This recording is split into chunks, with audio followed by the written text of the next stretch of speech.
At 85, Cliff Richard reveals the untold truth about George Harrison. Cliff Richard was born Harry Roger Webb on October 14, 1940 in Lucknow, India, on October 14, 1940. He became one of the most enduring and adored personalities in British popular music history. Cliff was a little boy when his family returned to England following Indian independence in 1948, exposing him to the hardships of post-war Britain. He grew up in humble settings in Cheshire, Hampshire, and fell deeply in love with American rock and roll, particularly Little Richard's and Elvis Presley's songs. That enthusiasm served as the catalyst that turned a regular boy into one of the biggest musical stars in the UK. Before the Beatles were even founded, he was spearheading a cultural revolution by the late 1950s that introduced rock and roll to British audiences. Cliff Richard made his debut with the single Move It in 1958, currently regarded by many as the original British rock and roll song.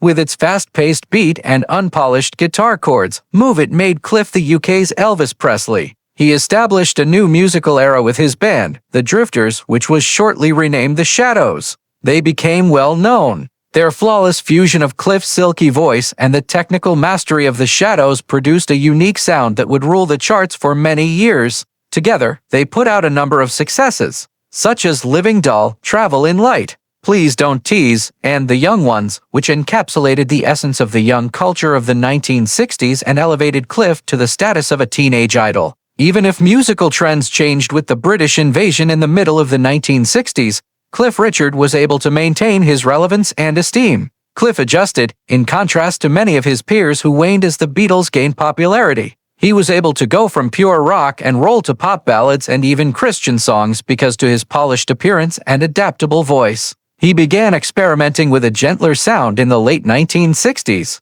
producing hits like Congratulations, which he sang at the 1968 Eurovision Song Contest and placed second in, but which quickly became a global hit. One of Cliff's defining characteristics became his longevity. He was an artist who developed over decades alongside his audience rather than only becoming a star for a short time. During the 1970s and 1980 seconds, Cliff Richard made a spectacular comeback. He achieved fame with songs like Devil Woman, We Don't Talk Anymore, and Dreaming that appealed to many generations. He continued to be a regular on television and radio, always changing while maintaining his upbeat, moralistic image. He stood out for his ability to combine showmanship and spirituality. Cliff never used disobedience or controversy to maintain his notoriety. Rather, he gained recognition even beyond the entertainment sector thanks to his sincere love of music and his strong Christian beliefs. His mid-1960s conversion to Christianity actually had a significant influence on his subsequent work,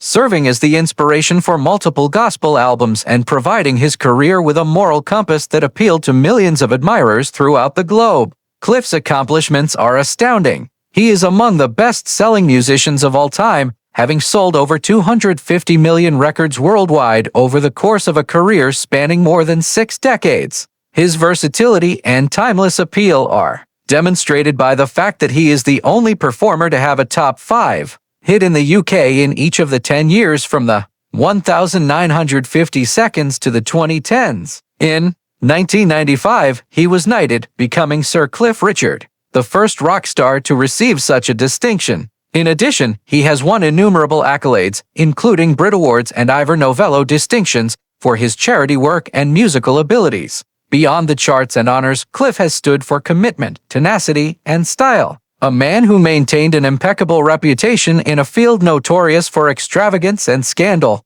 Despite spending decades in the spotlight, Cliff Richard has remained a very private man on a personal level. He never got married, preferring to concentrate on his music, friendships, and faith. He has split his time throughout the years between residences in Portugal, Barbados, and the UK, where he can live a more sedate life away from the limelight when not performing. He has won over both peers and admirers with his politeness and modesty. People who have collaborated with him frequently characterize him as a consummate professional who is consistently on time, well-prepared, and considerate to everyone in the studio or on set. Cliff's zeal and drive have not diminished even in his latter years. He is still touring, recording, and interacting with fans worldwide. His nostalgic, joyful, and deeply appreciative concerts reveal a performer who still enjoys what he does and values the fans who have stood by him for many decades. He does more than just sing when he takes the stage. He honors millions of people with a lifetime of music and memories.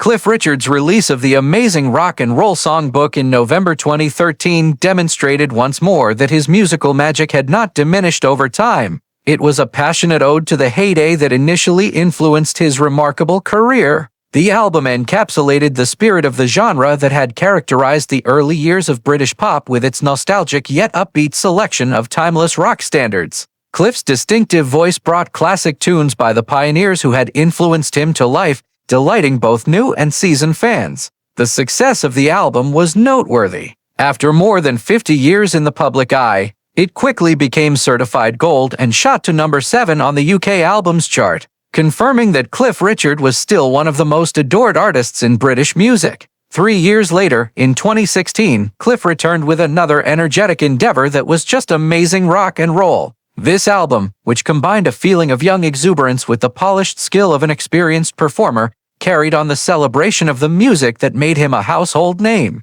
It included a variety of new interpretations and moving remembrances, such as a heartbreaking virtual duet with his late buddy Elvis Presley that moved admirers around.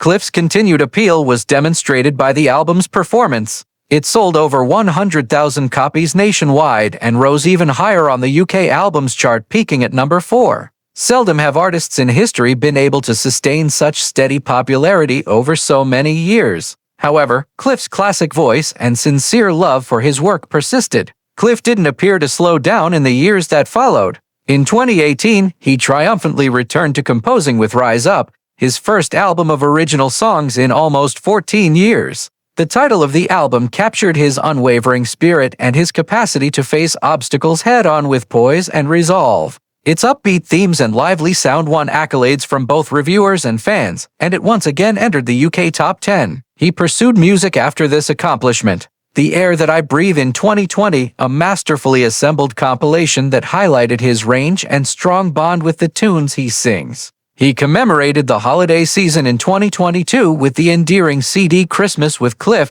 which combined his usual grace and candor with festive enthusiasm. These albums all demonstrated that Cliff Richard's talent is timeless. His music has remained joyful, meaningful, and contemporary because of his ability to reinvent himself while remaining loyal to his origins. Few musicians worldwide can say that they are still in the top 10 over 60 years after their debut. With these subsequent albums, Cliff not only paid tribute to the rich history of rock and roll but also solidified his position as one of the genre's most enduring and significant artists. One of the most adored performers in Britain for many years has been Sir Cliff Richard, a singer with a career spanning more than 6 noteworthy decades. In an ever-evolving music industry, he became a symbol of perseverance with a voice that defined decades and a demeanor that exuded warmth and grace.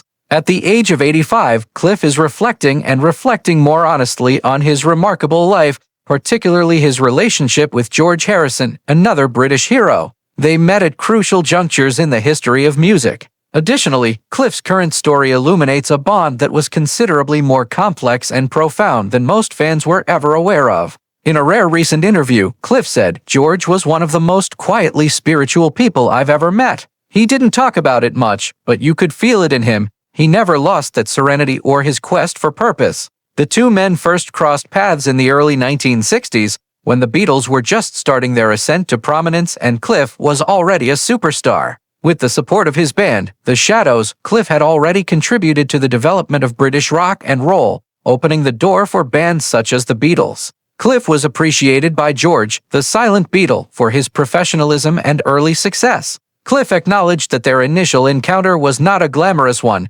despite his admiration for George's profound musicianship and humility. "Somewhere backstage in Liverpool, I recall thinking about George's shyness. Although he didn't say much, you could tell there was a lot of activity going on behind those eyes when he grinned." Their friendship gradually grew over time, based on a shared appreciation of spirituality and artistic expression rather than celebrity. The two males were very self-reflective. Furthermore, George's path brought him closer to Eastern philosophy and meditation, whereas Cliff's faith was based in Christianity. "We used to discuss God, but in quite different ways. Cliff revealed, "I think we both wanted the same thing, even though George was investigating Hinduism and I was speaking from my Christian perspective, truth, love, and peace. Cliff, if your heart is right, all paths lead to the same place," he once said to me. I've never forgotten that either. Cliff claims that these discussions were among the most meaningful in his life. There was no dispute or conflict, regardless of differing opinions.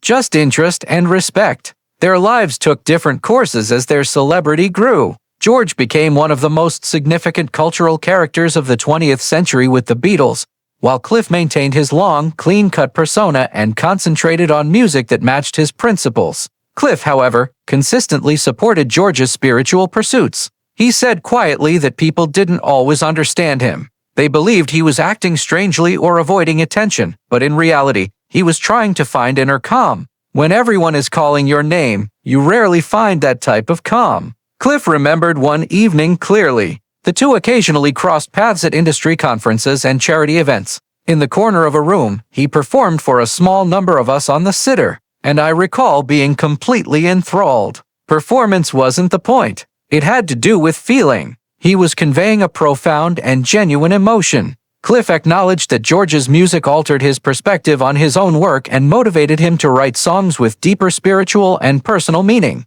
Cliff stated that he had a profound loss following George's premature passing in 2001. "I wasn't prepared for how severely the news impacted me. Even though I didn't see George every week or year, his influence on my life persisted. I respected him as a man who remained loyal to himself as well as a Beatle." Cliff also considered George's legacy of love and peace, which he feels the contemporary music business has neglected. He emphasized that music ought to originate from the heart rather than the charts. "I wish more up-and-coming artists today were aware of that." Cliff also acknowledged that, in some respects, he admired George's capacity to avoid attention. "I've had enough," George said with bravery. "I never was able to do that. Perhaps I enjoyed performing too much. However, I liked how he could just be himself, play his guitar, and vanish into his garden." Cliff thought this modesty to be both admirable and even eerie, a reminder that notoriety has the power to both elevate and enslave. Looking back on a lifetime of friendship, music, and faith, Cliff, now 85, says he is more grateful than anything. "I'm appreciative that I met him. The actual George, not the image or the Beatle, was a kind man who shared our desire to understand life. We were two very different souls walking the same road, and I'll always be grateful for that connection," he continued, his voice quivering a little. Cliff Richard's thoughts on George Harrison in his later years show not just respect for a fellow artist but also a deep comprehension of human connection that goes beyond celebrity, music, and even religion. Their unassuming yet durable relationship is evidence of the common spirit of two men who aimed for harmony in their souls as well as in their songs. And today, with the candor that only age and knowledge can bestow, Cliff's remarks offer a poignant homage to a connection that endures in the annals of music history.